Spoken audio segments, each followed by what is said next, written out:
¿Qué va a hacerle?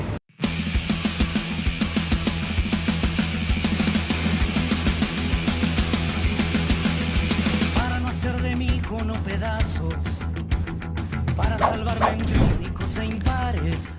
Buen día, ¿qué tal? ¿Cómo están? ¿Cómo andan? Bienvenidos, bienvenidas al Pase, bienvenidos, bienvenidas al Destape, a quienes estén sumando a esta hora, 10 de la mañana y 5 minutos, hasta las 12 vamos a estar aquí.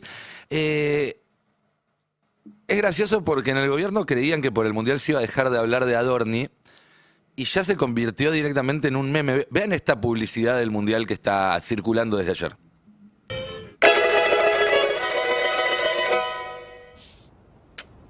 ¿Qué promesa hiciste si salimos campeones, bebé? Declaro la casa del country. Personal. Bueno, en este revival de La Llama que Llama, le hacen burla, le hacen bullying al jefe de gabinete, demostrando que va a ser difícil que se deje de hablar de esto, por más mundial que haya. Pero es sintomático porque justo horas antes de que comience la Copa del Mundo, y seguramente con esta hipótesis de que de esta forma se va a hablar menos, nos enteramos que Adorni y su mujer se prendieron al régimen de inocencia fiscal. Esto es impresionante. Esta nota de Ari Lijalad, que pueden encontrar ahora en el Destape, muy completa, si no escucharon hace un rato su editorial, que también estuvo buenísima, cuenta que el jefe de gabinete y Bettina Angeletti solicitaron adherir a la ley impulsada en su momento por Spert y que les permite pagar impuestos sobre los ingresos que declaren sin tener que explicar cómo compraron un departamento en Caballito, reformaron una casa en un country, hicieron viajes de lujo por doquier y gastaron en tarjetas mucho más de lo que ganan, y lo hicieron antes de presentar la declaración jurada, que sigue demorándose. Claro, es un extraordinario resumen de este país y del Estado en el que vivimos, Estado con minúscula, Estado con mayúscula, que el mismo día que nos enteramos que Adorni y otros funcionarios, porque recién Ari encontró buscando a Sturzenegger y a otros más, adhirieron a este régimen de inocencia fiscal, el mismo día que se cumple un año con Cristina, que es inocente efectivamente, presa, ¿no? Es el mundo del revés en el cual vivimos.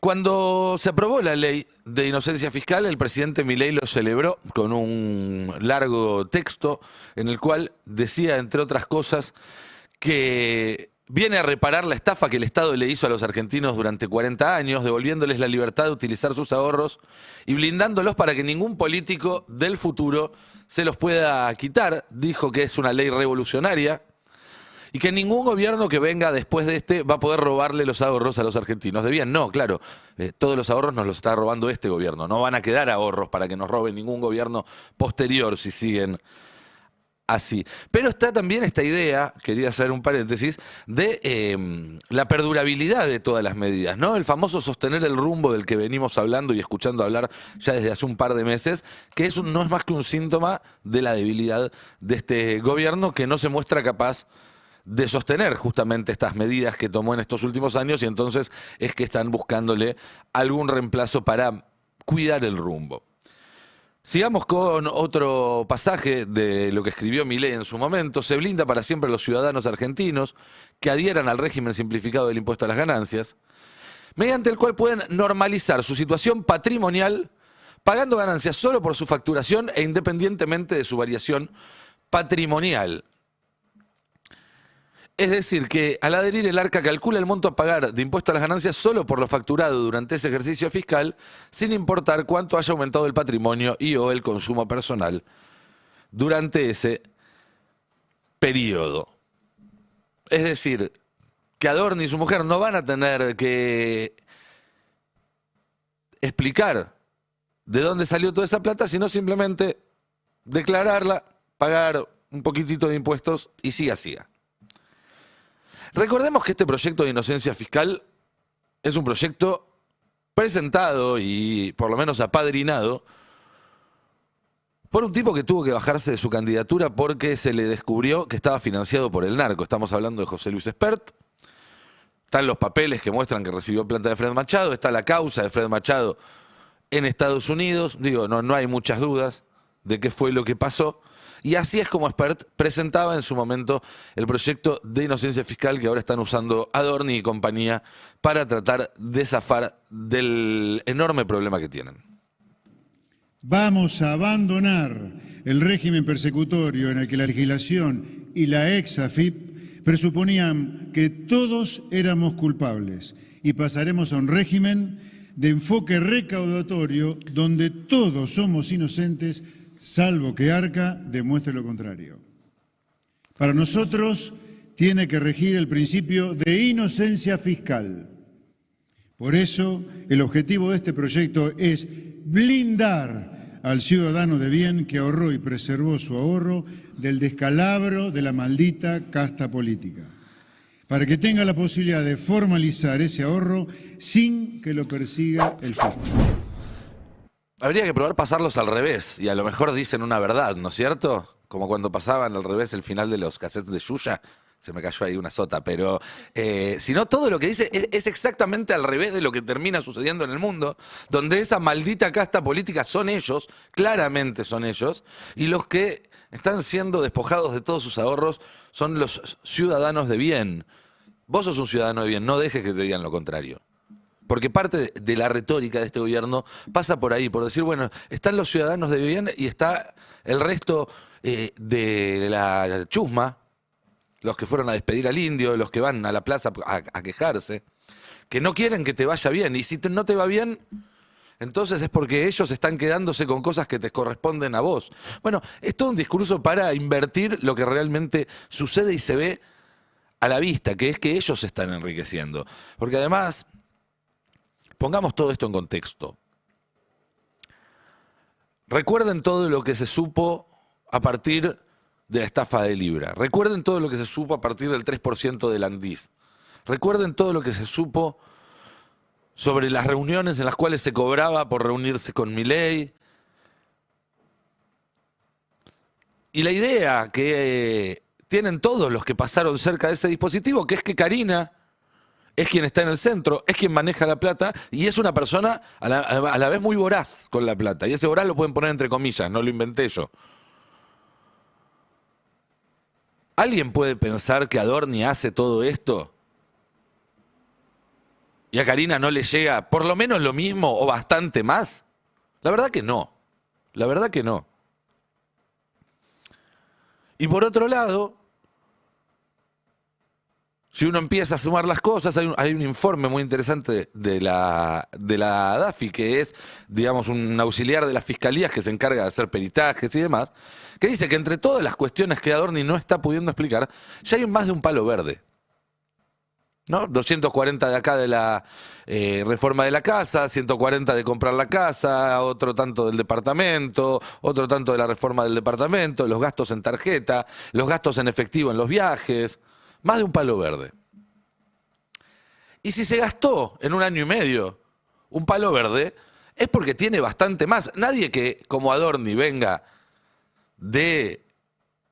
para ser buenos, un hogar de clase media, a la que nunca le sobró nada, y de repente accede a mucha plata a sus 50 y pico de años, con hijos y demás, se gasta toda la plata. No, lo primero que haces es juntar un cachito que te dé una renta cuando no estés en la función pública para saber que vas a poder mantener cierto nivel de vida y para garantizarle que a tus hijos le va a quedar algo. Si se gastó un palo, y eso es lo que sabemos por ahora nada más, si se gastó un palo es que tiene mucho más. Y si Adorni tiene mucho más que un palo, Karina se llevó mucho, mucho, mucho más que un palo. Y así con todo. Por otro lado, un año y medio tarde, un informe confirma lo que todos sabíamos desde la noche que salió Libra, que es que Milei no sacó el contrato de esa serie de caracteres que te permitían acceder al token de otro lado, sino que lo recibió directamente de quienes estaban creando el token, porque no se publicó en internet en ningún otro lado antes que el tuit de Milei. La primera vez que aparece esa secuencia de caracteres en la historia de internet es cuando Milei pone ese tuit. El informe preliminar realizado por la Dirección General de Cibercrimen de la Policía Federal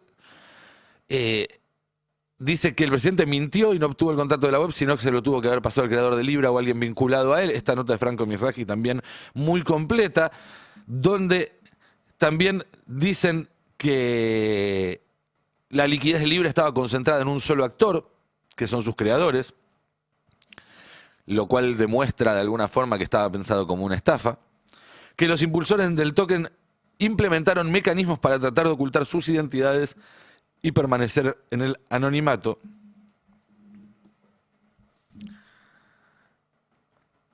Y ahora además, encima, cerrando el paréntesis Libra, parece que Adorni mudó a su madre a un barrio privado y pidió pagar las expensas en efectivo. Esto publica hoy La Política Online, con lo cual a ese cálculo de 1 millón se va quedando cortito.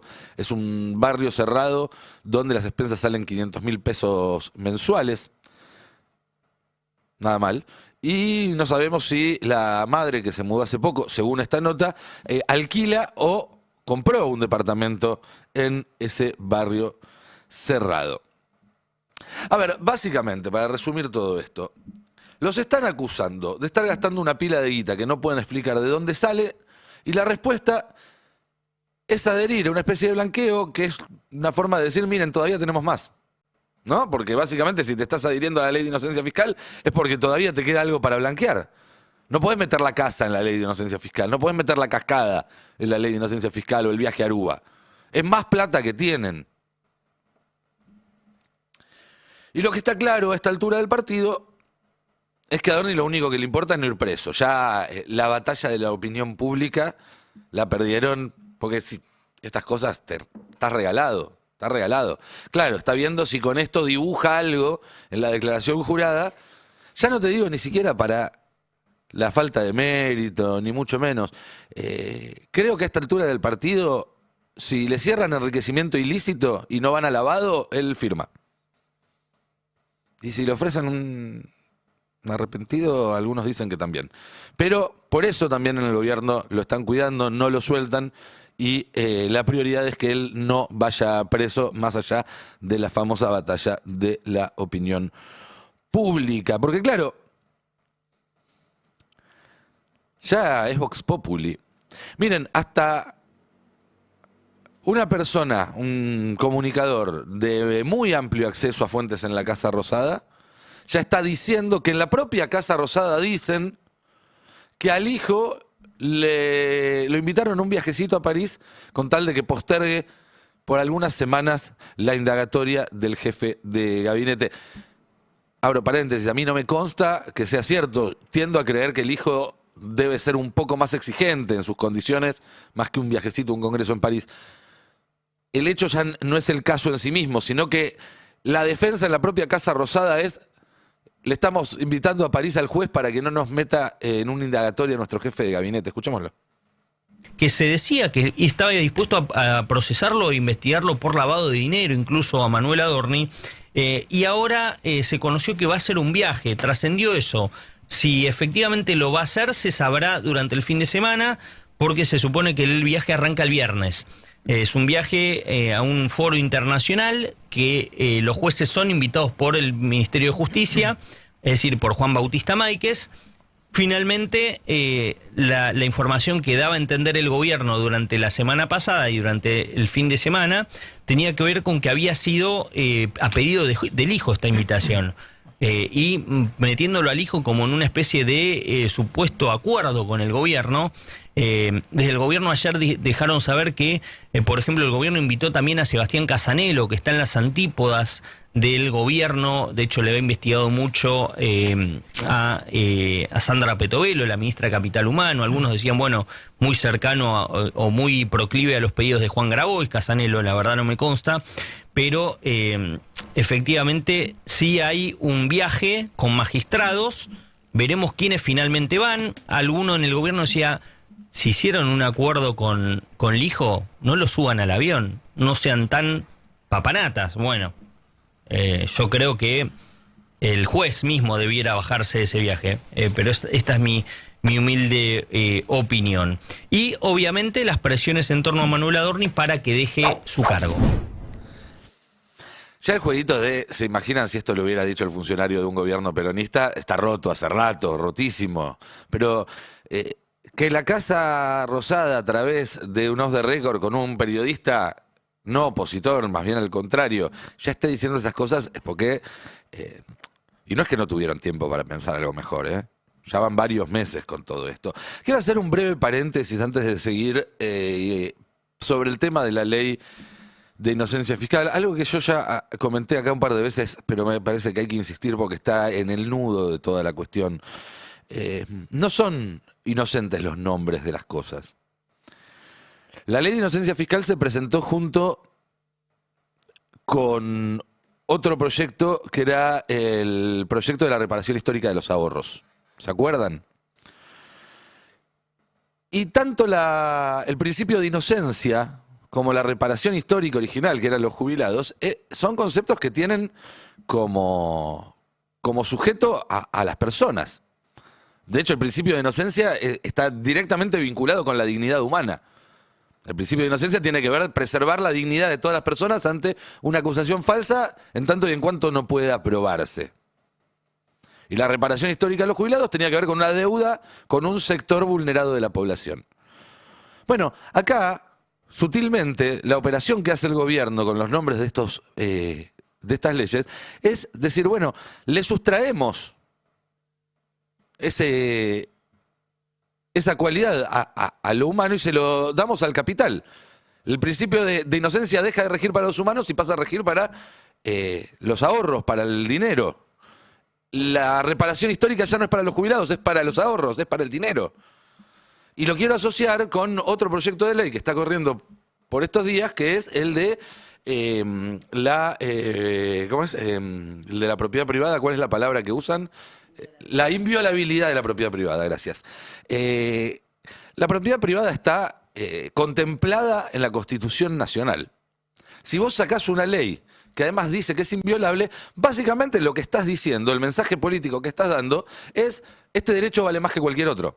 En conflicto con otro derecho, la propiedad privada vale más. Vale más la propiedad privada que el derecho a una vida digna, vale más la propiedad privada que el derecho a trabajar, vale más la propiedad privada que el derecho a que todo el mundo tenga una vivienda, vale más la propiedad privada que el derecho a la circulación, etcétera, etcétera, etcétera. Es decir, de nuevo, poner al capital por encima de las personas, que es el núcleo de este proyecto político, tanto a nivel nacional como a nivel hemisférico, de la mano del gobierno de Estados Unidos y del aparato tecnológico de Silicon Valley. Cierro el paréntesis. ¿Se acuerdan que Caputo hace unos 20 días, Toto Caputo, aclaro, Toto Caputo, decía que el año que viene va a ser un año muy especial, histórico, creo que dijo, porque la economía se va a llevar puesto a la política? Escuchémoslo. El año que viene va a ser un año electoral absolutamente atípico, porque la economía, por primera vez, se va a llevar puesta a la política. Eso es lo que va a seguir pasando. Bueno, le diría, ten cuidado con lo que deseas, porque la verdad es que yo no sé si van a poder remontarlo desde lo político, desde lo económico está bastante difícil. Los datos de industria y de construcción que salieron son tremendos. Una vez más decimos, son datos de un país que está pasando por una guerra, por un tsunami, por una catástrofe natural. Es impresionante, casi 3% menos en abril, comparada con bases que ya eran de un desplome respecto a años anteriores. La comparación con noviembre del 23 es lapidaria y obviamente golpea más a los sectores que más empleo generan. En un rato Cande nos va a dar más datos de todo esto. Escuchemos también un fragmento de una entrevista con el dueño de una fábrica de perfumes, al cual le preguntan justamente por el consumo, por cómo está el mercado interno respecto a lo que él ofrece, y esto es lo que contaba. ¿Y cómo está el consumo hoy de este año? Un poco caído. ¿Por qué? ¿A qué se lo atribuís? En general, no es un tema de nuestros productos. Yo creo que hay una baja de consumo generalizada, por lo menos en relación a los bienes de consumo masivo y cotidiano. Capaz que a los bienes durables, bueno, la gente hace un esfuerzo y los que no alcanzaban a un auto hoy tienen cuotas y demás y hacen el gran esfuerzo, pero se privan de de los consumos cotidianos. Bueno, a lo mejor te alcanza para comprar un auto en cuotas, pero lo que no compras es carne, pollo, verduras, lácteos, productos de limpieza, porque eso es lo que está cayendo también. Tremendo. Vamos a escuchar ahora otro testimonio, en este caso de un comerciante, que cuenta cómo sigue sosteniendo su comercio porque es lo único que tiene, pero el costo es altísimo. Mira, yo tengo 3 locales, de los cuales ya tengo programado cerrar 2, porque alquilo y tengo empleados y hoy no es para nada rentable, así que nos vamos a quedar con un solo local. Hacemos promociones donde prácticamente no tenemos rentabilidad, solamente para ver si podemos llegar a cubrir algunos gastos, pero ya hemos calculado que no. Así que lamento mucho, espero que dentro de un par de años, cuando cambie el signo del gobierno, esto cambie, pero hoy todo lo que es industria nacional, todo lo que es comercio está tan deprimido que ya decidimos no continuar. ¿Cuántos empleados tenés en cada uno de los locales? En este local son 3 y en el resto de los locales son 2, 7 personas. ¿Cómo haces para pagar las cuentas, Jorge, con esta situación? Digamos, ¿estás gastando ahorros? ¿Estás pudiendo pagar qué cosas? ¿Dejas de pagar otras? Mira, como creo que la mayoría que yo escucho en las noticias que está endeudado, sí. El año pasado, creyendo que se podía esto revertir, me endeudé con el banco con el que trabajo en varios créditos, no alcanzó, ya me había gastado los ahorros. En este momento ya estoy casi 10 millones abajo cada mes en función de mis gastos y lo que podemos llegar a facturar. 10 millones sumando todos los locales para tratar de entender. ¿Tenés 10 millones de pérdida?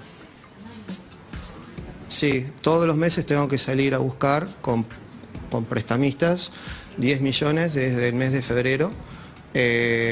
Y ya decidí no volver a comprar mercadería y hacer una liquidación importante con descuentos sin rentabilidad para poder pagar compromisos y bueno, y después ya no continuar. No, esto es un tipo que decidió poner un negocio que durante muchos años le fue muy bien, si no, no abrís 3 sucursales, y que de repente en menos de 2 años está pensando en liquidar la mercadería porque ya está endeudado con prestamistas. El siguiente paso es ir con la mafia, digamos, ¿no? Y es el ejemplo de lo que pasa con este gobierno. El problema es que todavía hay mucha gente que piensa que si le está yendo peor que hace un par de años es por un problema suyo o que es algo temporario. Como decía él, bueno, me endeudé pensando que era algo temporario. Y cada vez más nos damos cuenta que no, que es algo permanente. De hecho, están ellos hablando de sostener el rumbo, es de lo único que hablan. Sostener el rumbo es que esta gente no pueda hacer su negocio, un negocio que sabe hacer, insisto. Si no, no llegás a tener 3 sucursales de una zapatería. Sostener el rumbo es mantener esta situación en la cual lo único que funciona son los negocios que le importan a los poderosos. La noticia que circuló en estos días es que el Ministerio de Defensa le permite a los militares tener un segundo empleo en Uber, de repartidores o de seguridad privada. Qué miedo tener en seguridad privada un militar, que es alguien a quien básicamente entrenaron para matar, ¿no? Deberían ser los últimos que pueden. Darle el trabajo a un policía, a un boxeador, a un karateca, pero un militar no.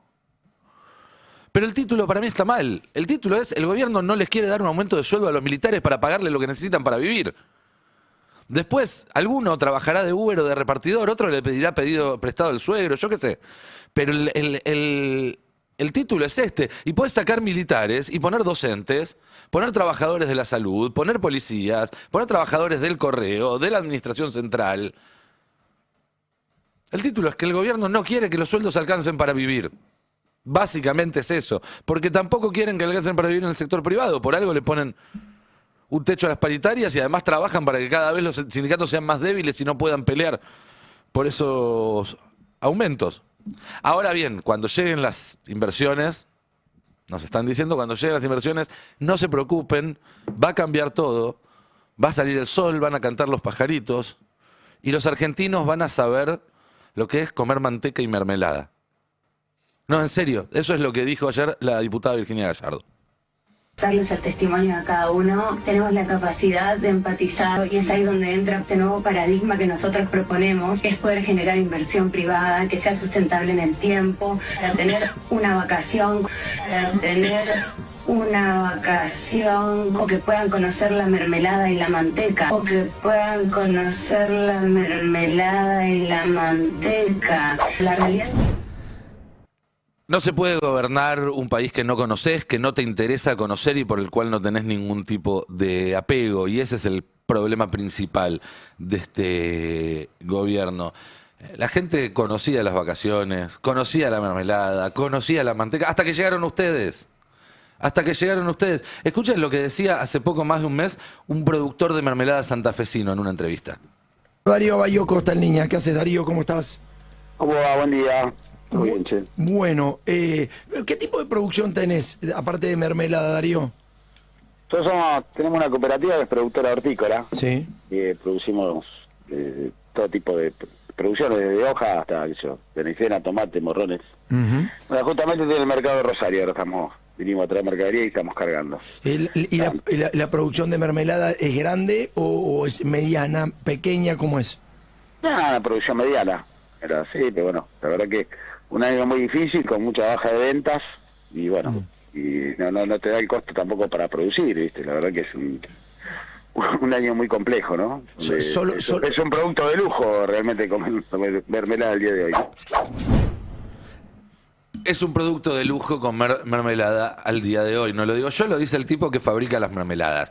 Es así, este es el país que gobierna Milei, un país en el cual Adorni es inocente y Cristina es culpable, un país en el cual tenemos que esperar a que lleguen las inversiones de los superservidores y la mega minería para poder aspirar a ponerle un poco de manteca y mermelada a las tostadas a la mañana.